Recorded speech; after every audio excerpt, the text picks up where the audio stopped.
Hello guys, today what if we continue what if civilization started in Europe? So in real life, civilization started basically around this area. Also that's where civilization started and what if civilization what if Asia became the prominent civilization instead of Europe as well. Because most of history is focused around Europe, but what if civilization started around this area of Europe, including Italy as well? So basically, war of civilization started in France, Germany, all these countries here. Last episode, I think last time Germany got annihilated as well, and now we're starting to see civilization kind of spread out from Europe. Most most of the world's ethnicities these will be derived from Europe as well here. However, they will eventually form their own ethnicities and own religions, obviously as well here. Here as the spread of religion as well here. Again, in real life, there's so many ethnicities, and also there's several alliances as well here. But we also have the alliance map mode too. But now let's start this series, this episode. So next is a pretty big war. Rome wants to basically become this. They want to expand this way, but because they could try to fight this alliance, but this alliance can really cut off them from this territory here. They could also invade this area, but it's pretty difficult with the mountains here as well. So a war will begin as well. Okay, this is between the French and the Romans. The French saw this coming as well, and the Romans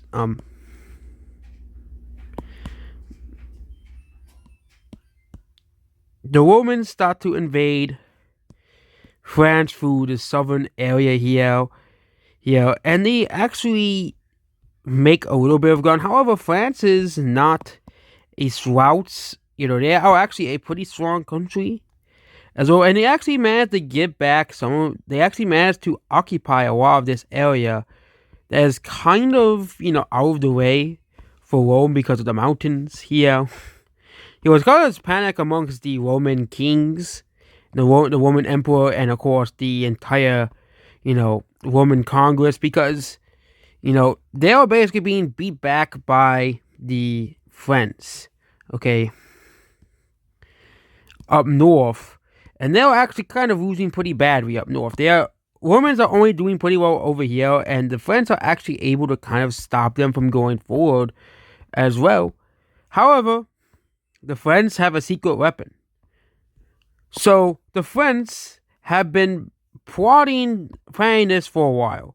They know these three countries, they want to get back at Rome. They kind of want to free Greece as well. It will not be the same Greece as this country here, but, as is a Greek country right here.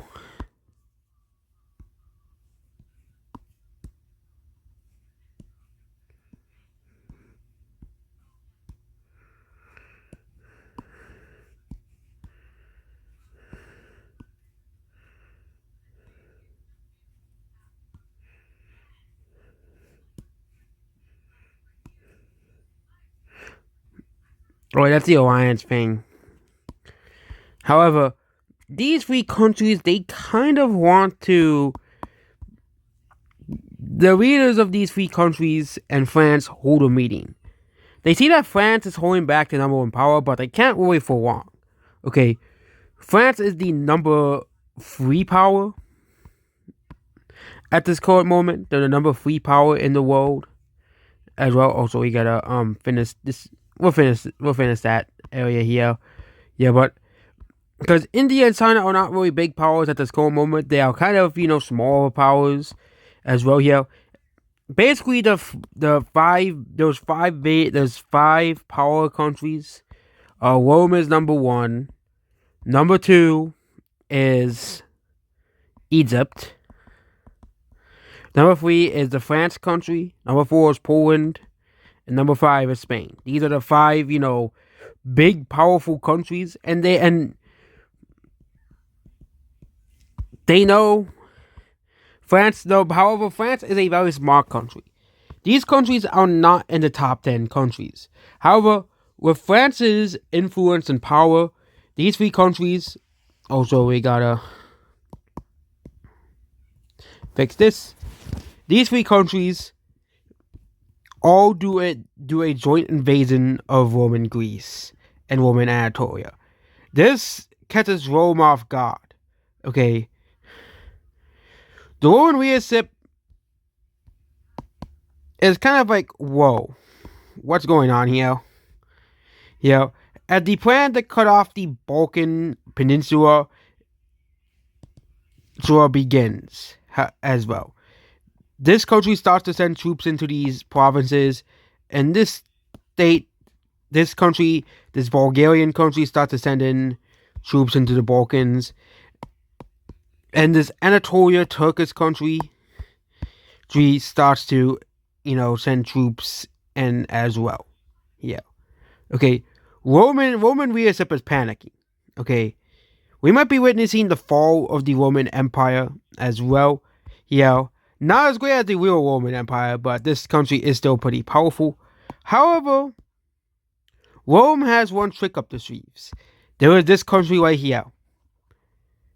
Rome basically tells them, hey, you can get your previous lands back if you join in the war. It works, and they manage to get, and France is kind of like, whoa.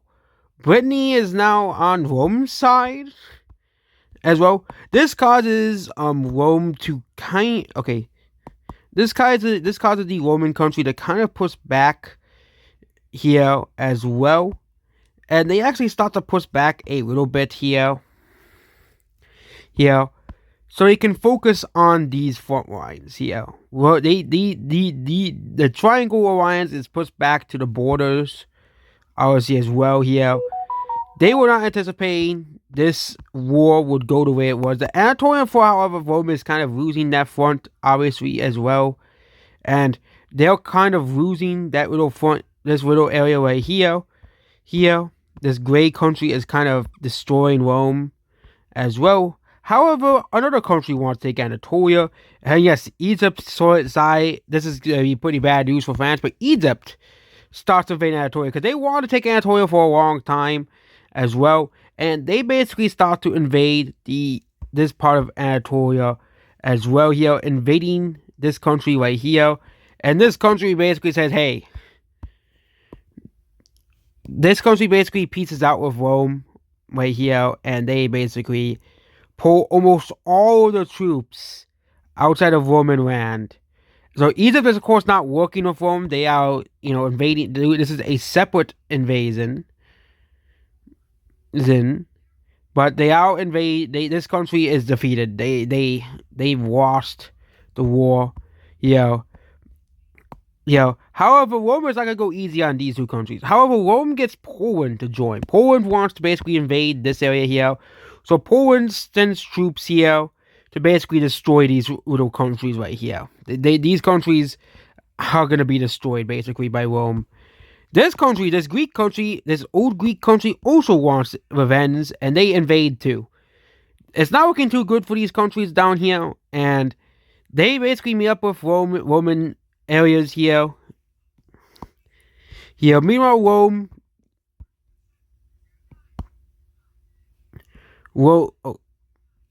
Rome starts to push back basically right here.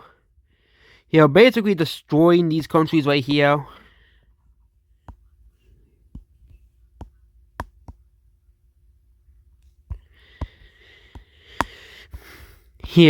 And basically they reach up towards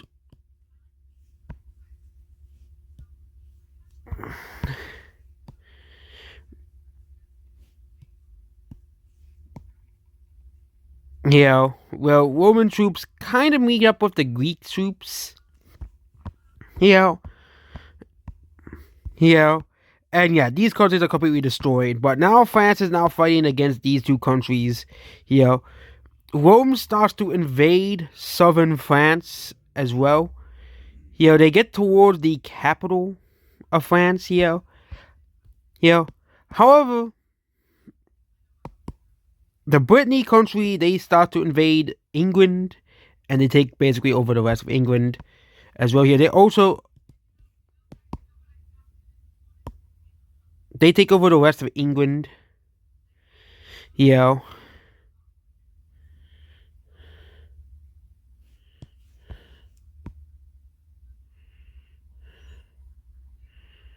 Yeah. And yeah. France is basically over. And then a rebellion happens. This is kind of a rebellion here. This is a new country here. They are basically rebelling here. It's kind of a Luxembourgish, Dutch-esque country as well. They start to rebel here. And France's government is basically over. Okay. The leader is assassinated, and France's government completely collapses. The rest of France completely collapses, and they completely collapse. Okay. However, this is now the world map, basically. Also, this former Anatolian country. This Anatolian country is completely gone. Anatolia is now divided between Rome and Egypt, the number one, number two power in the world. France is completely gone, which leaves kind of a power vacuum.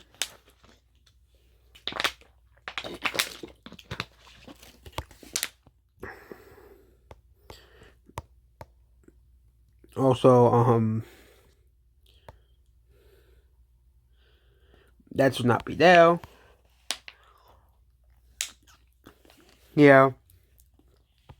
Brittany has expanded, but they're not a big power. They're not a powerful. They're not like if Rome invaded them, this country would be screwed. Same thing with this new Dutch country.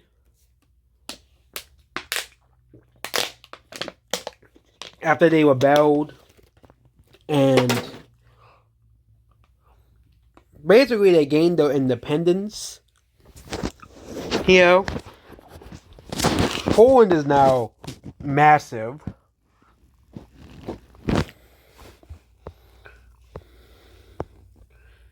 Stretching out to basically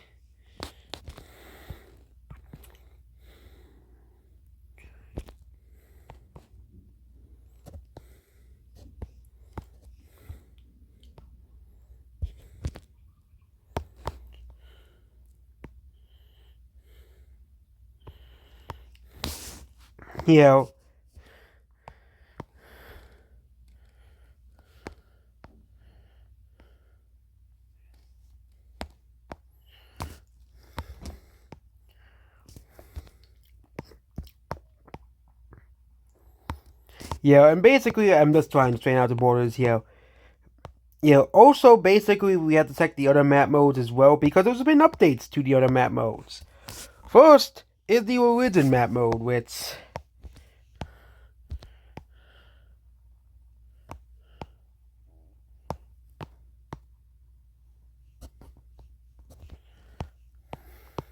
the Roman religion has basically spread throughout all of England.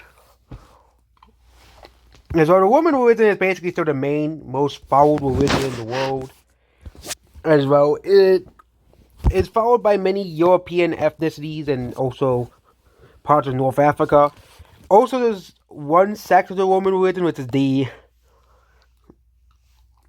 Iberian sect. This is a sect of the Roman religion. So this is basically kind of like Catholicism versus Protestantism.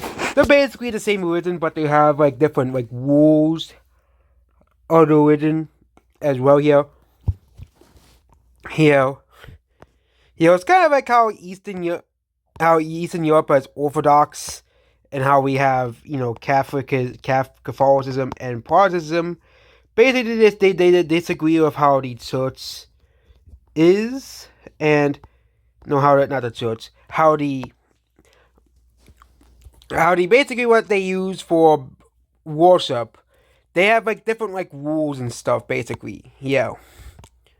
Then of course we have the Nordic religion. We have this Scottish religion basically here. We have the Egyptian religion, which is not Islam. Islam does not exist in this world.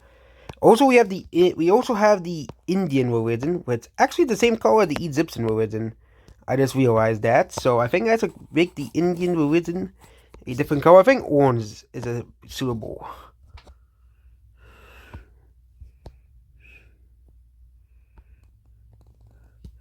color. There we go. So it is really no confusion with the Egyptian religion. The Indian religion did actually spread a little bit. It actually spread all the way into Persia, as well as now even started to spread into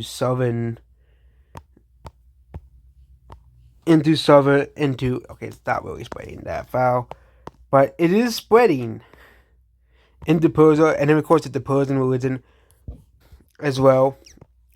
And of course you have this spin-off of the Persian religion, which is the least followed religion in the world, as well. The second, I think, would be the Scottish religion, obviously, as well. And of course, there's Noah religion, which is this little area here, which has no official religion, and Sada, which has no official religion, and parts of India, where they're kind of just with the folk beliefs and stuff as well. But yeah, we're gonna go back to the actual map, obviously, as well. Here, some things are gonna happen.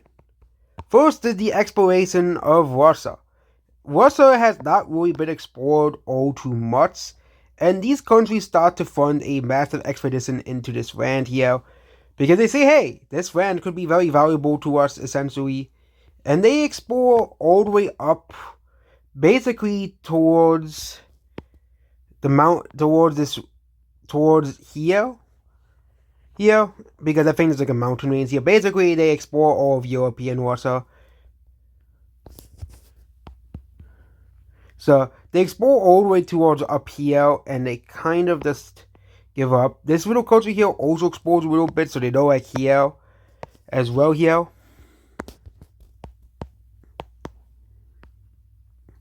Here. And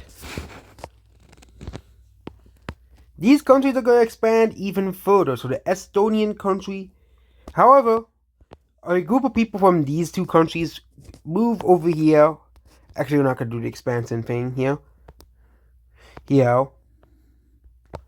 And form a country right here. So this is basically Russia. So here, and the capital is right here. So this is basically Russia. They exist now. Here. This Uzbekistan, Turkmenistan country continues to expand up north here. Basically, meeting up with this country on the Caspian Sea as well here. So basically, these countries now border each other. There's also this country down here, this Iranian Persian country here, and they also expand over here as well here.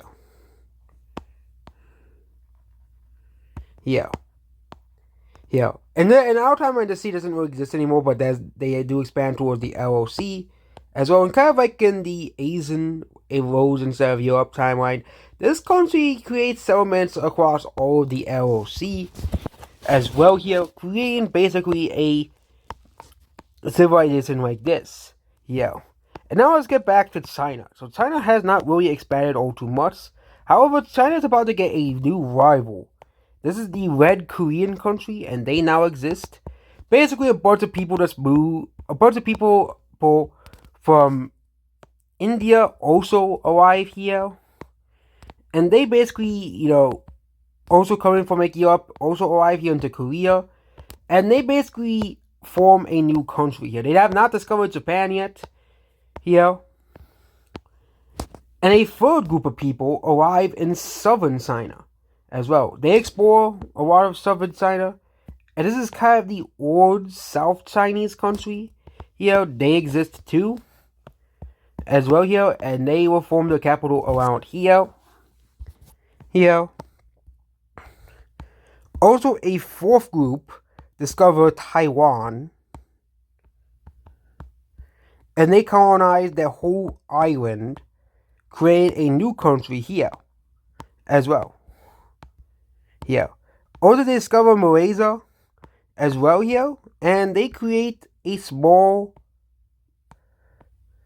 white orders country around the tip of Malaysia as well here, creating a new country right here.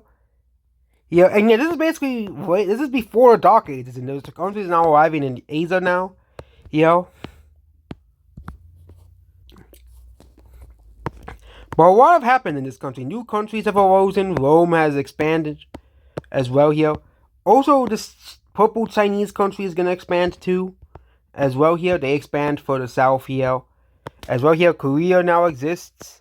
Here, Malaysia now exists. They also discovered the coast of these Indonesian of this Indonesian island, as well. Here, basically, they're gonna train up the local populations here. How does those civilizations in this country in Indonesia does yet? And there's a chance the Malaysian country could expand into Indonesia, as well. Here, also the southern tip of India and Sri Lanka are discovered as well. Here, no one takes them over yet.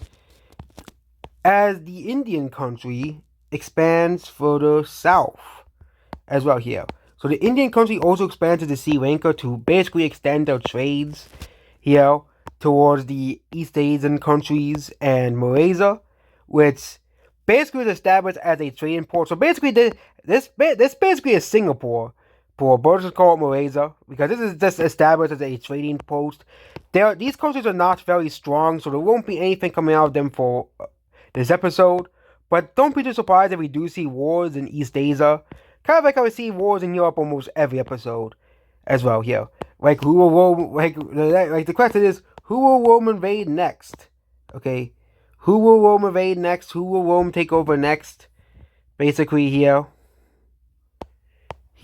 and will any of these countries be able to survive Rome? Or is Rome gonna finally fall to the overexpanding?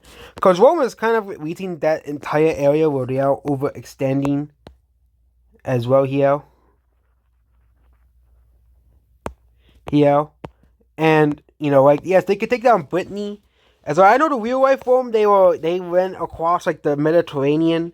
They went across Egypt, but I don't think they're gonna be able to take down Egypt. Egypt is a pretty powerful country, but I do foresee a war between Egypt and Rome in the future. And heck, also Rome in this Iberian Spanish country. I actually think it's Galicia, Rome and Galicia, or that's Iberia, basically as well. Also, the Iberian country continues to explore down the coast of Africa. They see there's nothing substantial, and they don't really colonize it. They just know it exists, basically here. But no, North America and South America will not be discovered this episode. And yeah, we'll end the series. Not end the series. We'll end this episode today. And yeah, the series is far from over, obviously. We just got started, basically. We're basically in the Roman era, when Rome was big as well. But Rome is not the same Rome as we knew today. Okay? There was no Poland, and there's no barbarians. So, Rome is going to probably collapse due to eternal issues and probably rebellions. Because, of course, you have the Germans, the Austrian countries, and, of course, all the Balkans peoples, and, of course, the Anatolians, and, of course, now the French, too. The difference is France wasn't really a nation when Rome existed, okay?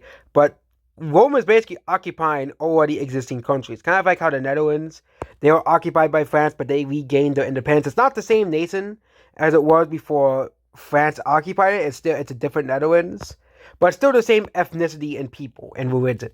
Okay, but it is a different government though. Okay, as well. But yep, that is it about this video here. Goodbye.